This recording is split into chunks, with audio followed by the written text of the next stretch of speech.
Oh, hello, hello. Good morning, Pamia Iloilo. So, update kita di Subong sa Pamia, Barangay Malagon. Maliaw, Ribet, no? So, amo din siya mga idol. Alin sa Leon, San Miguel.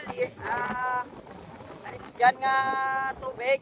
Pakanto di sa Panwasang Pamia, no? So, amo niyang kadalumon sang tubig. So, kumunan. So, okay pa man. Way pa man nagasaka. Kagdaw na buhin-buhin na ng tubig subong.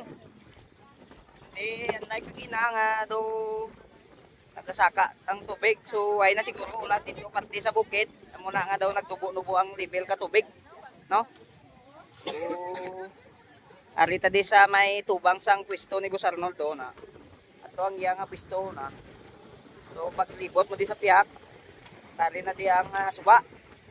Amo na ni ang ginaulat mo boss nga hambal mo nga maputa kita ang imo nga swimming pool. Puta na ka? Ah. Yang imo nga ang imo nga ganyan floating cottage way mo pa na bra?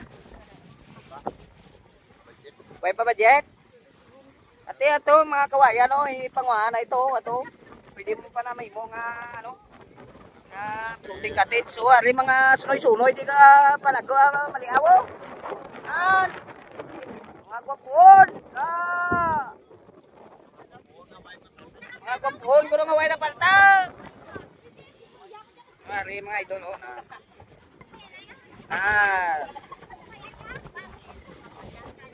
So dito sa Piak, amo na dito ang Aganan Pabia River dito. Ayun. Pag dali nga lagyan pagkato ni sa Amparo. Amo na di.